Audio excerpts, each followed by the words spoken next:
জানি জানি কোন আদিকাল হতে ভাসালে আমারে জীবন স্রোতে সহসা হে প্রিয় কত গিয়ে পথে রেখে গেছো প্রাণে কত হরদন জানি জানি কোন আদিকাল হতে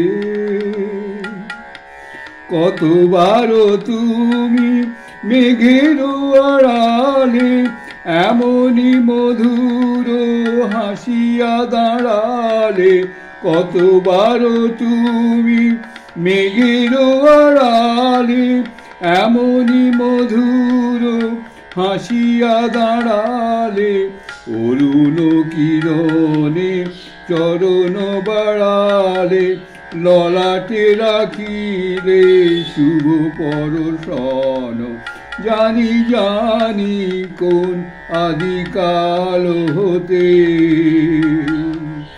সঞ্চিত হয়ে আছে চোখে কত কালে কালে কত লোকে লোকে সঞ্চিত হয়ে আছে চোখে কত কালো কালে কত লোকে লোকে কত নব নব আলোকে আলোকে অরূপের কত রূপ দর্শন কত যুগে যুগে কেহ নাই জানে ভরিয়া ভরিয়া উঠেছে পরাণে কত যুগে যুগে কেহ নাই জানে ভরিয়া উঠেছে পরাণে পরাণে কত সুখে দুঃখে কত প্রেমে গানে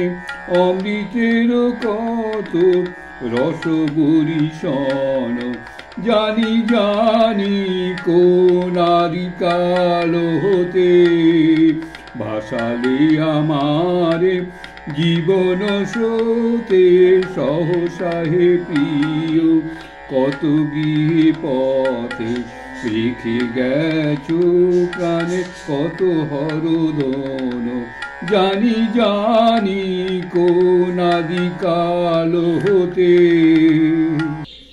এই রবীন্দ্রনাথের গানগুলো শোনাই কেন জানেন? এর এত গভীর ভাব, মানে ঈশ্বরীয় ভাব। গভীর ভাব মানে ঈশ্বরীয় ভাব, আমি বলছি, সাধারণ গভীর ভাব নয়। এ মানুষের এই কী বলে, প্রেমিক প্রেমিকার প্রেম নয়, সাধারণ মানুষের ঈশ্বরের সঙ্গে প্রেম আর ঈশ্বরের সঙ্গে কথাবার্তা। যারা বুঝবেন তাদের প্রাণ একদম, মানে এই যেমন স্বামীজির কথা শুনে ভালো লাগছে না, তেমনি রবীন্দ্রনাথের গান শুনেও ভালো লাগবে। গানের কথাগুলো, গান তো আমার তো সেভাবে গলার সুর এইসব নেই, সেই হিসেবে তো ভালো লাগবে না, কিন্তু কথাগুলো তো আছে। কথাগুলোকে আপনাকে যা সাধু সন্ন্যাসী শোনায় তাতে তার সুর দিয়ে শোনায় না, তারা তো কথাই বলে, কথাটার জন্যই তাদের ভালো লাগে, কথার অর্থের জন্যে। তারা তো তাদের গলায় তো আর সুর নিয়ে কথা বলেন না তার স্বামীরা। আমার গান গাওয়ার অর্থটা হচ্ছে এইখানে, আমি তো গান গাইতে ভালোবাসি, এই জন্য গান গাই, গানের সুরের মতনভাবে গাই, কিন্তু মেনলি হচ্ছে কথাগুলোর জন্যে। এই সুয়েজ খালও স্বামীজিবার বলছেন, এই সুয়েজ খালও অতি প্রাচীন জিনিস, প্রাচীন মিশরের ফেরো বাদছে।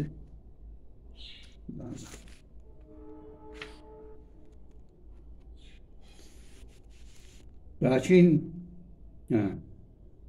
মিশরের রোম রাজ্যের শাসনকালের মধ্যে মধ্যে ওই খাট মুক্ত সভ্যতা, সে সংমিশ্রণের মহাকেন্দ্র এখানে। যে ধর্ম, যে বিদ্যা, যে সভ্যতা, যে মহাবীর্য আজ ভূমণ্ডলে পরিব্যাপ্ত হয়েছে, এই ভূমধ্যসাগরের চতুর্পার্শ্বেই তার জন্মভূমি। ওই দক্ষিণে ভাস্কর্যবিদ্যার আকর, বহু ধনধান্য প্রসূ অতি প্রাচীন মিশর, পূর্বে ফিনিয়াস, ফিলিস্তিন, ইহুদি, মহাবল, ব্যাবিল, অসির ও ইরানি সভ্যতার প্রাচীন রঙ্গভূমি এশিয়া মাইনর, উত্তরে সর্বাশ্চর্যময় গ্রিক জাতির প্রাচীন লীলাক্ষেত্র। সত্যি কথা, মানে আমি সত্যি কথা মানে এই হিসেবে বলছি, আমি পড়েছি এই স্বামীজির বই থেকে, বেশিরভাগ এই সমস্ত পড়া আমার শ্রীমদর্শন এবং স্বামীজির বই, মিশনের বই থেকে, বিশেষ স্বামীজির কাছ থেকে। মানে ইতিহাস একদম মানে ইতিহাস কি সারা পৃথিবীর সব খবরে কণ্ঠস্থ, একদম গুলে খেয়েছে, চোখের সামনে দেখতে পাচ্ছেন, দেখে না বলে যাচ্ছেন। এ কি বই নিয়ে বলে যাচ্ছেন? হাতে বই নিয়ে বেরিয়েছেন কি কি বলবেন বলে জাহাজে? স্মৃতি থেকে বলে যাচ্ছেন। কল্পনা করতে পারেন? আপনারা কল্পনা করতে পারেন? কোনো পৃথিবীর কোনো মানুষ, কোনো ঐতিহাসিক কল্পনা করতে পারে যেইভাবে একজন পরিব্রাজক জাহাজের যে যাচ্ছেন, উনি এ থেকে ভারতবর্ষ থেকে কোনো তৈরি হয়ে যাননি। স্বামী তুরানন্দ ওই উদ্বোধন এর তখন এডিটার, উনি স্বামীজিকে একটা রিকোয়েস্ট করেছেন, অনেক খাতা পেন্সিল দিয়ে দিয়েছেন যে আপনি তো যাচ্ছেন ইউরোপেতে, আপনি ওই সব বর্ণনাগুলো লিখতে লিখতে যাবেন। তো স্বামীজি সেই স্মৃতি থেকে সেই সমস্ত বলে যাচ্ছেন। দেখুন,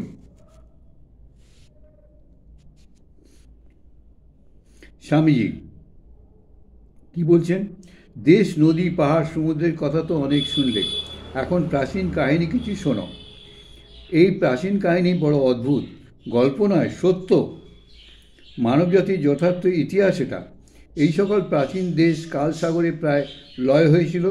যা কিছু লোকে জানতো তা প্রায় প্রাচীন যবন ঐতিহাসিকদের অদ্ভুত গল্পপূর্ণ প্রবন্ধ অথবা বাইবেল নামক ইহুদি পুরাণের অদ্ভুত বর্ণনা মাত্র। বাইবেল নামক ইহুদি পুরাণের অদ্ভুত বর্ণনা মাত্র।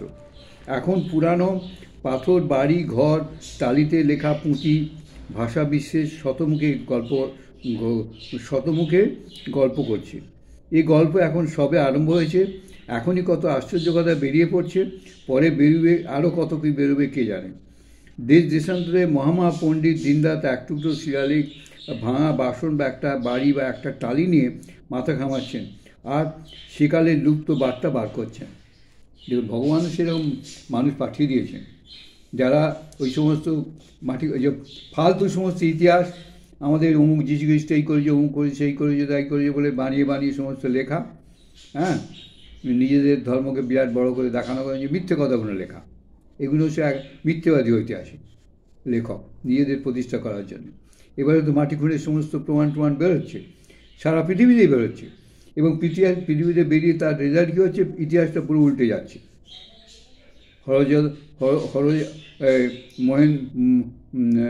কী বলে, সিন্ধু সভ্যতা, হরপ্পা, মহেঞ্জোদারো, এই সমস্ত খুঁড়ে খুঁড়ে বেরোচ্ছে, বেরিয়ে তার ইতিহাস বেরিয়েছে, এখন মুখ থুবড়ে গেছে এই সব বানানো ইতিহাসে। যখন মুসলমান নেতা ওসমান কনস্টান্টিনোপল দখল করলে সমস্ত পূর্ব ইউরোপে ইসলামের ধ্বজা সগর্বে উঠতে লাগলো। তখন প্রাচীন গ্রিকদের যে সকল পুস্তক, বিদ্যা, বুদ্ধি তাদের নিবীর্য বংশধরদের কাছে লুকোনো ছিল, তা পশ্চিম ইউরোপে পলায়মান গ্রিকদের সঙ্গে সঙ্গে ছড়িয়ে পড়ল। গ্রিকেরা রোমের বহুকাল প্রধানত হয়েও বিদ্যাবুদ্ধিতে রোমকদের গুরু ছিল গ্রিকেরা। এমনকি গ্রিকরা খ্রিস্টান হওয়ায় এবং গ্রিক ভাষায় খ্রিস্টানদের ধর্মগ্রন্থ লিখিত হওয়ার সমগ্র রোমক সাম্রাজ্যে খ্রিস্টানদের বিজয় ধর্মের বিজয় হয়। কিন্তু প্রাচীন গ্রিক, যাদের আমরা যবন বলি, যারা ইউরোপীয় সভ্যতার আদিগুরু, তাদের সভ্যতার চরম উত্থান খ্রিস্টানদের অনেক আগে। খ্রিস্টান হয়ে পর্যন্ত তাদের বিদ্যাবুদ্ধি সমস্ত লোপ পেয়ে গেল। কিন্তু যেমন হিন্দুদের ঘরে পূর্বপুরুষদের বিদ্যাবুদ্ধি কিছু কিছু রক্ষিত আছে, তেমনি খ্রিস্টান গ্রিকদের কাছেও ছিল। এই সকল পুস্তক চারিদিকে ছড়িয়ে পড়ল। তাতে ইংরেজ, জার্মান, ফ্রেঞ্চ প্রভৃতি জাতির মধ্যে প্রথম সভ্যতার উন্মেষ। গ্রিক ভাষা, গ্রিক বিদ্যা শেখবার একটা ধুম পড়ে গেল। প্রথমে যা কিছু ওই সকল পুস্তক ছিল তা হাট শুদ্ধ গেলা গেল।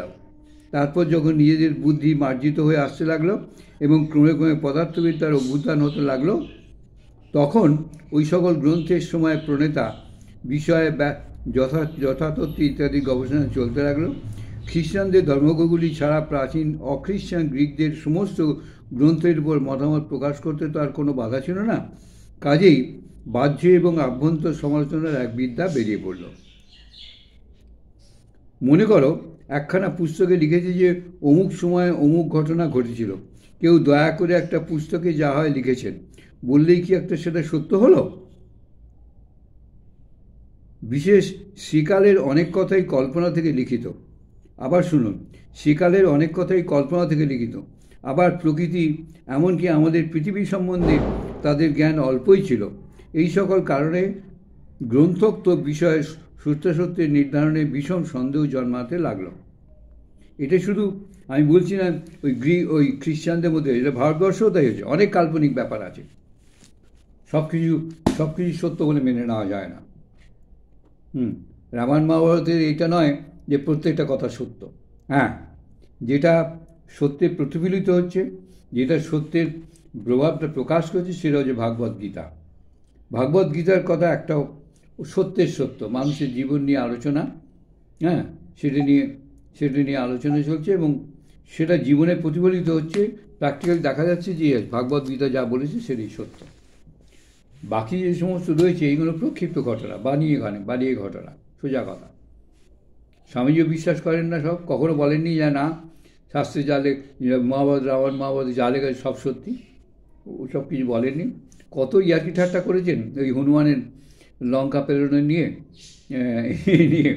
আবার ঠাকুর শ্রীরামকৃষ্ণ এও বলেছেন বিশ্বাসের কত বড় শক্তি। এটা বিশ্বাসের শক্তি তো আজকাল ডাক্তাররাও বলে, আজকাল মানসিক ডাক্তারও এ কথা বলে, বিশ্বাস দিয়ে অনেক রোগ সেরে যায়।